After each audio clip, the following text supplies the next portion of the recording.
Assalamualaikum warahmatullahi wabarakatuh. Perkenalkan, nama saya Farida Ningsih. Kali ini saya akan membahas tentang bahasa sebagai fenomena budaya, sosial, politik. Nah, saya akan membahas tentang bahasa terlebih dahulu. Secara teknis, bahasa adalah seperangkat ujaran yang bermakna yang dihasilkan oleh ungkapan manusia.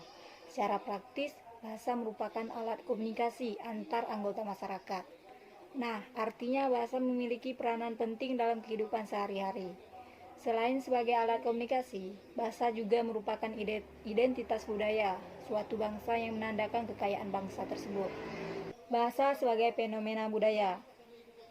Bahasa merupakan bagian dari budaya. Jadi, hubungan budaya dan bahasa itu adalah hubungan sangat subordinatif. Artinya bahasa berada dalam lingkup budaya. Dan fenomena antara bahasa dan budaya adalah sebagaimana bahasa yang bukan sebagai properti saja. Dan bahasa itu bersifat unik dan mempunyai hubungan yang sangat erat dan budaya pemakaiannya. Maka analisis suatu bahasa hanya berlaku untuk bahasa itu saja. Tidak bisa digunakan untuk menganalisis bahasa lain. Dan selanjutnya, bahasa sebagai fenomena sosial. Manusia adalah makhluk sosial yang tidak dapat hidup sendiri, melainkan selalu berinteraksi dengan sesamanya. Oleh karena itu, bahasa sebagai persatuan. Bahasa Indonesia mampu menjadi peranan dan bahasa bergaul atau antar suku dan antar daerah.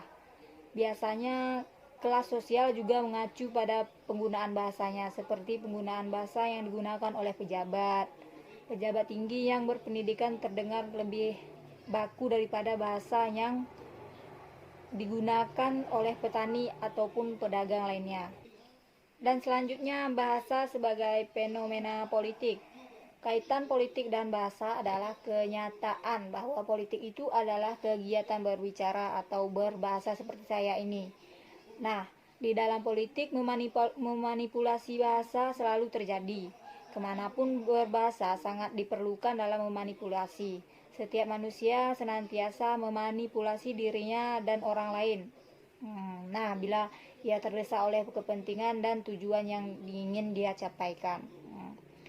Oleh karena itu, memanipulasi itu baik adanya bila ditunjukkan bagi kepentingan dan tujuan yang ingin dicapai. Nah, kesimpulan yang dapat saya sampaikan dalam pembahasan ini adalah bahasa sangat berperan penting dalam kegiatan sosial, budaya, politik, dan kegiatan sosial. Bahasa dapat digunakan untuk mengatur berbagai aktivitas, merencanakan berbagai kegiatan, dan mengarahkan keadaan suatu tujuan yang diinginkan.